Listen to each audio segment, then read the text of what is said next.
certo? Aí nós teríamos um centro de pesquisa privado, fechadinho, quiser compra aqui.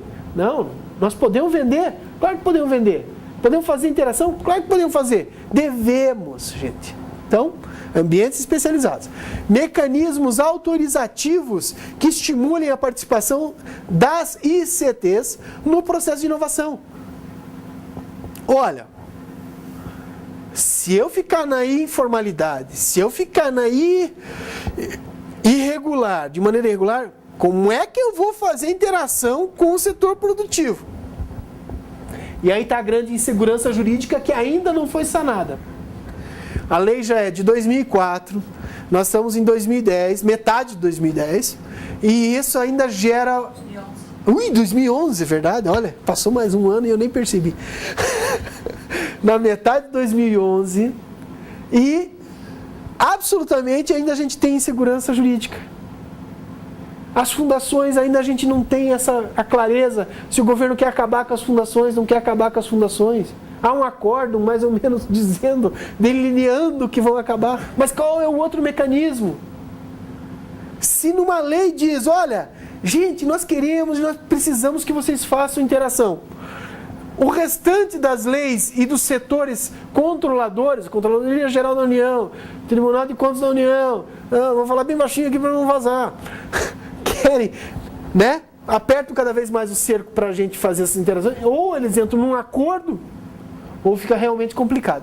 Mas a gente tem que trabalhar os mecanismos internos muito, para que a gente esteja sempre preparado para fazer essa interação. Porque a gente já fazia mesmo antes de ter a lei de inovação. Ou a gente não fazia? Com certeza fazia. Ok? Medidas de estímulo à inovação nas empresas, quer dizer, criação de centros de pesquisa na própria empresa, grana, capital humano, enfim. Apoio ao inventor independente. Isso aqui realmente foi uma tacada que eles deram, mas eu vou dizer uma coisa. Eu acho que esse negócio, infelizmente, no Brasil ainda não funcionou.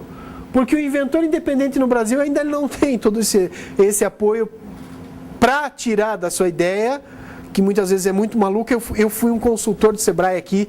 A gente tinha um programa chamado Sebrae Tech, que ainda existe, em que eu atendia muito inventor independente.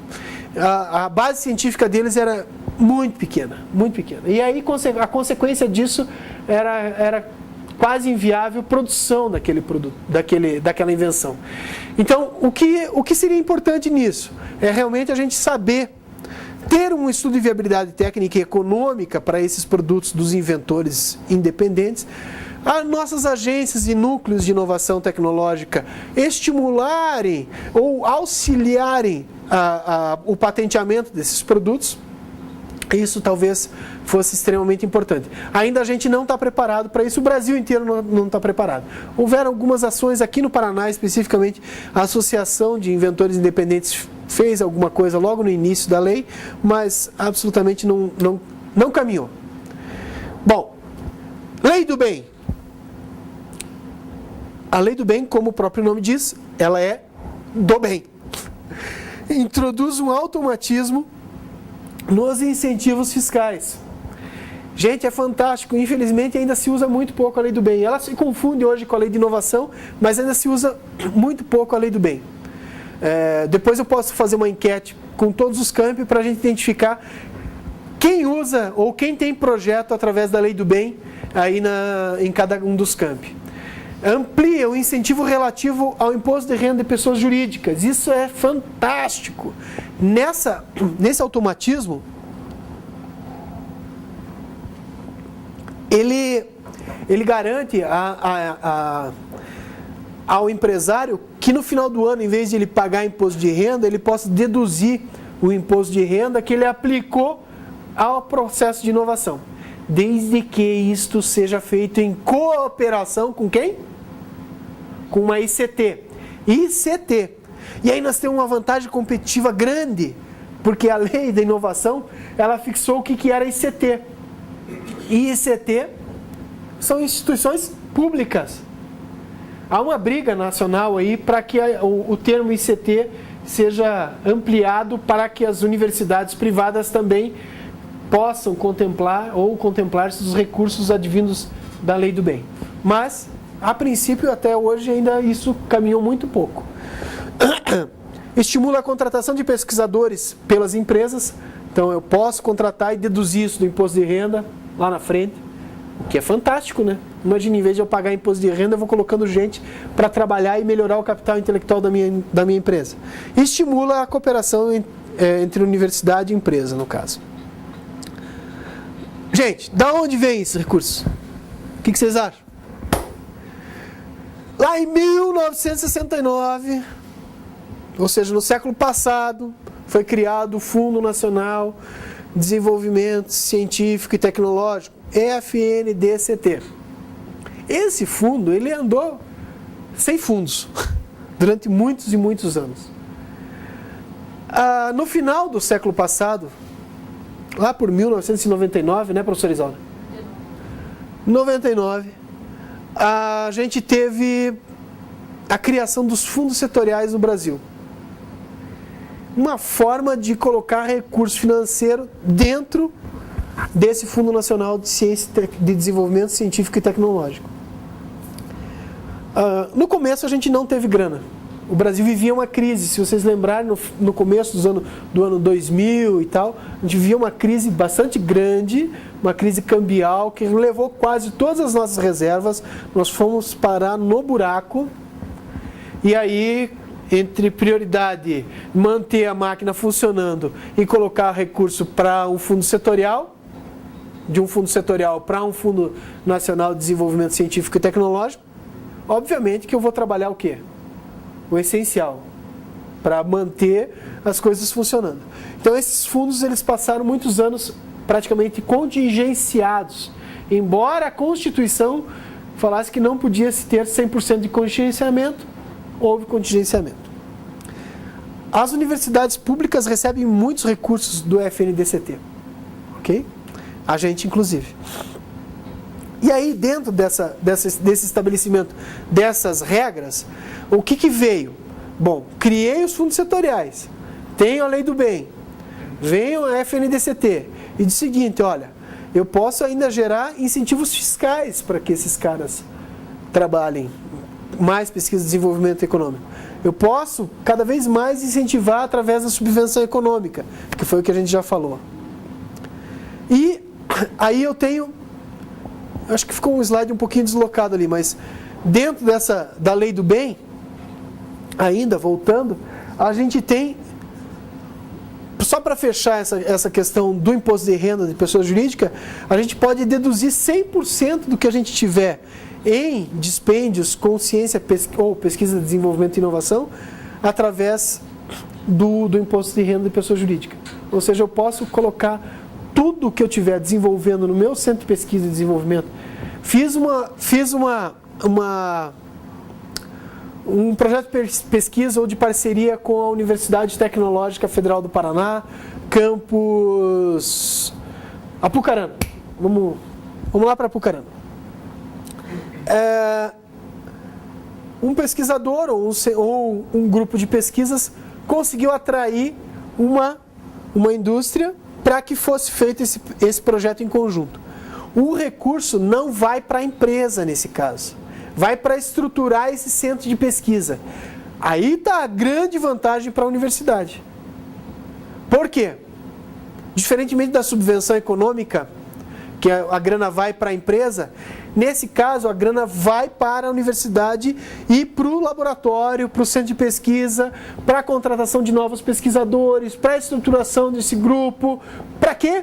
Para que ela desenvolva projetos em cooperação com essa empresa que está ali, junto na parceria, que na verdade está colocando o recurso, que é advindo do imposto de renda dela. Isso é difícil de fazer? É difícil. A gente tem pouca demanda no Brasil para esse tipo de coisa. Entrei esses dias no portal da CAPES para verificar, é a CAPES que organiza esse tipo de coisa. E a gente tem pouca demanda no Brasil e os projetos quase sempre não são aprovados.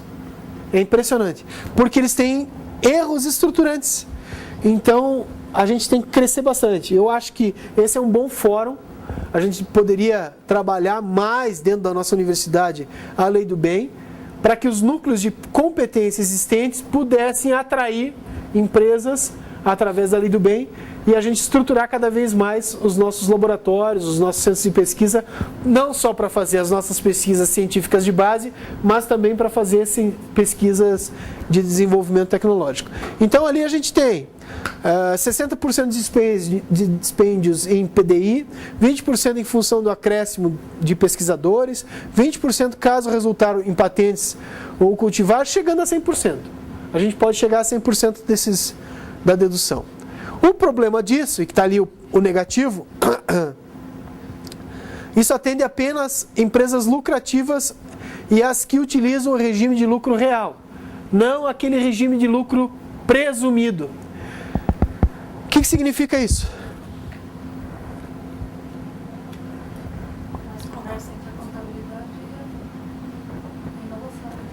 Mais conversa entre a contabilidade e a inovação. Foi o que a professora Isaura acabou de falar aqui.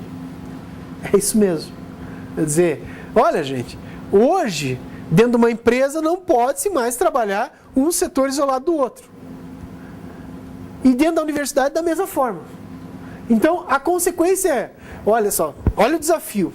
Eu preciso juntar os caras de dentro da empresa para que eles se conversem, para que o cara da inovação fale, olha, dá para a gente utilizar recurso aí, o pessoal da contabilidade aí, que a gente está pagando de imposto para a gente fazer a nossa empresa crescer. Desde que a gente coloque lá na Universidade XYZ. E aí a universidade é eles que vão escolher, de acordo com a competência existente. Por isso que a gente tem que fazer o quê? Transparecer a nossa competência. Aqueles que não têm competência mapeada, não transparecem nada. Quer dizer, ou a gente mapeia os nossos ativos de conhecimento, ou a gente está fora. Deste mercado especificamente a gente está fora. A gente pode fazer o feijão com arroz? Claro. A gente faz bem o feijão com arroz? Faz.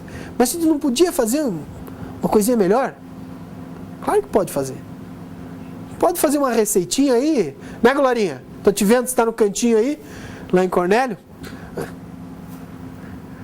Claro que pode fazer uma receita melhor. Mas desde que a gente queira e a gente tenha competência para isso. Vamos lá. Então, voltando aos fundos setoriais, houve aquela inversão de slides, infelizmente. Na hora da montagem eu dei uma pisada de bola.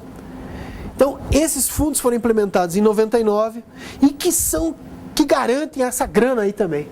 Quando eu falo de subvenção, quando eu falo de grana para montar laboratório, independente da lei do bem, aquela que a gente acabou de ver, que é imposto de renda dos caras, é dinheiro público direto dos fundos setoriais, aí eles foram implementados a partir de 99, são instrumentos de financiamento de projetos de pesquisa, desenvolvimento e inovação do país, e a partir de 2006, olha, teve um decreto que diminuiu ainda mais o nível de contingenciamento desses recursos. Hoje, se não me engano, ele pode contingenciar 20% apenas. É muito pouco. Ou seja, toda a grana que tiver nos fundos setoriais, e cada vez tem mais, porque cada vez a gente está recebendo mais royalties de petróleo, a gente descobriu mais petróleo. Com o pré-sal, então, isso aí vai gerar alguma grana muito boa para isso, e a gente tem que estar esperto. Nós, como centros de formação na área tecnológica, temos que estar preparado para isso, para poder receber esses recursos. Por quê? Porque o empresário ele vai buscar quem? Quem tenha competência. Se o cara não tiver competência estabelecida, ele não vai buscar. Ah, mas ele faz mais interação universidade-empresa com a Unicamp. Ué, talvez seja porque eles têm mapeado com a UFSCar, talvez seja porque eles têm mapeado. Se a gente não mapear, ninguém vai saber que a gente é bom nisso ou naquilo.